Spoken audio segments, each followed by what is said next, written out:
Hello students, welcome all. आज हामी class 8 science and technology matter च्याप्टरको कन्सेप्ट क्लियर गर्नेछौँ. This video will include concepts of matter, atom and atomic structure, molecules, atomic number and valency, electronic configuration and 2n square rule. So dear students, साथमा copy र pain पनि लिएर बस है. Let's begin today's topic. Have you ever wondered हाम्रो वरिपरिको सबै कुरा केबाट बनेको होला? From the water you drink to the air you breathe, सबै कुरा म्याटरबाट बनेको हुन्छ. बट म्याटर भनेको आखिर के हो त? किन केही म्याटर पानीमा घुल्छन् अनि केही म्याटर घुल्दैनन्? यसको आन्सर लुकेको छ म्याटरका टाइनिएस्ट बिल्डिङ ब्लक्समा, कल्ड एटम्स. आज हामी म्याटर, एटम र मोलिक्युलको माइक्रोस्कोपिक वर्ल्ड भित्र एउटा अमेजिङ साइन्टिफिक जर्नी गर्न गइरहेका छौँ. अब आफ्नो वरिपरि हेरौँ. You can see a table, a book, अनि तातो चियाबाट निस्किरहेको स्टिम पनि. यी सबै कुरामा कमन कुरा के छ? They occupy space र यिनीहरूको वेट पनि हुन्छ. अब सनलाइट, साउन्ड वा आफ्नो श्याडोको बारेमा सोच्नुहोस्. Can you hold them? Can you weigh them? No. यही डिफरेन्सले हामीलाई म्याटर के हो भनेर बुझ्न मद्दत गर्छ. Anything that has mass and occupies space is called matter. हामीले देख्न नसके पनि एयर पनि म्याटर हो, because it has mass and occupies space. Matter मुख्य रूपमा तीनवटा स्टेट्समा पाइन्छ. Solid, liquid and gas. सलिडको फिक्स्ड शेप र फिक्स्ड भोल्युम हुन्छ, जस्तै बुक, टेबल, स्टोन आदि. लिक्विडको फिक्स्ड भोल्युम हुन्छ, but it takes the shape of the container, जस्तै बोतल भित्रको वाटर. अब ग्यासको कुरा गरौँ. ग्यासको नाइदर फिक्स्ड शेप हुन्छ नर फिक्स्ड भोल्युम. त्यसैले ग्यास अवेलेबल स्पेस भरि फैलिन्छ. द्याट इज वाइ परफ्युमको स्मेल पुरै रुममा फैलिन्छ. अब कुरा गरौँ कम्पोजिसन अफ म्याटरको बारेमा. म्याटर टाइनी पार्टिकल्सबाट बनेको हुन्छ, जसलाई एटम्स भनिन्छ. यी एटम्स डिफरेन्ट वेजमा कम्बाइन भएर हाम्रो वरिपरिको सबै सब्स्टेन्सेस बनाउँछन्. All matter are mainly divided into two categories, pure matter and impure matter. Pure matter भनेको त्यस्तो पदार्थ हो जुन केवल one type of particles बाट बनेको हुन्छ. It includes atoms and molecules. तर impure matter भनेको दुई वा दुई भन्दा बढी सब्स्टेन्सेस मिसिएको मिक्सचर हो, जस्तै डस्टी वाटर, टी वा एयर. यसरी हाम्रो डेली लाइफमा धेरै पदार्थहरू मिक्सचर्स हुन्छन्.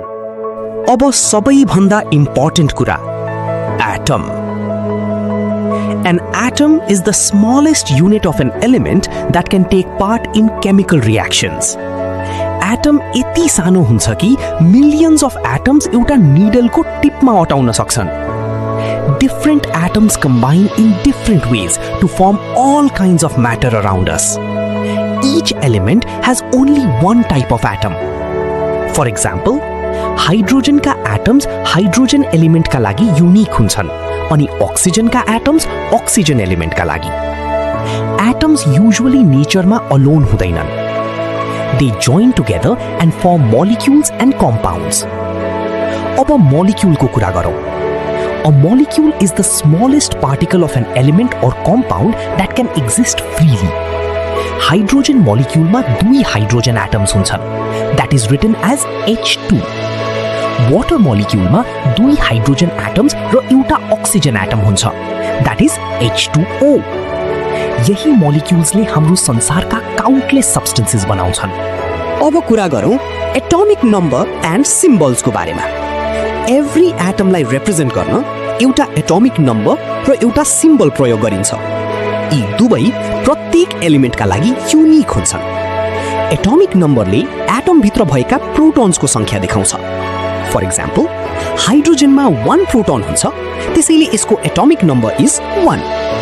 अब सिम्बल भनेको एलिमेन्टको सर्ट फर्म हो. यसले एलिमेन्ट्सलाई आइडेन्टिफाई गर्न धेरै इजी र एफिसिएन्ट बनाउँछ. यदि सिम्बलमा एउटा मात्र लेटर छ भने त्यो लेटर अलवेज अपरकेस हुन्छ। For example H for hydrogen, O for oxygen.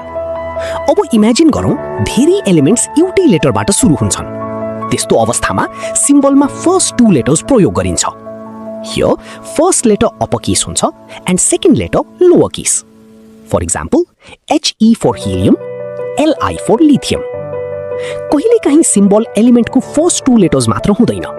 Example Cl for chlorine. अब अझ इन्ट्रेस्टिङ कुरा, सम एलिमेन्ट्सका सिम्बल्स ल्याटिन वा जर्मन नेम्सबाट आएका हुन्छन्। For example Fe for iron from the Latin word ferrum, Cu for copper from cuprum, Au for gold from aurum and W for टङ्स्टन from the German word wolfram. यसरी सिम्बल्सले केमिस्ट्रीलाई छोटो, सजिलो र scientific बनाउँछन्। Have you ever wondered, electrons atom भित्र कसरी arrange भएका हुन्छन्? Do they move randomly around the nucleus? No! Electrons specific energy levels मा व्यवस्थित हुन्छन्, जसलाई shells भनिन्छ। These shells determine electrons atom भित्र कसरी distributed हुन्छन्। यस सिस्टमैटिक अरेन्जमेन्टलाई इलेक्ट्रोनिक कन्फिगुरेसन भनिन्छ। इलेक्ट्रोनिक कन्फिगुरेसन बुझ्नु धेरै इम्पोर्टेन्ट छ because it explains the chemical behavior and properties of elements. Scientists Niels Bohr and John Burry 1921 AD मा एउटा important rule introduce गरे called the 2n square rule. यो रुलले electrons nucleus वरिपरि कसरी अरेन्ज हुन्छन् भनेर एक्सप्लेन गर्छ। आज हामी एटमको अमेजिङ इलेक्ट्रोनिक वर्ल्ड एक्सप्लोर गर्न गइरहेका छौँ। According to the 2n square rule, एटमको शेल्सलाई K, L, M and N भनेर नाम दिइन्छ। K शेल न्यूक्लियसको सबैभन्दा नजिक हुन्छ, while N शेल सबैभन्दा टाढा हुन्छ। Each shell can hold only a fixed number of electrons.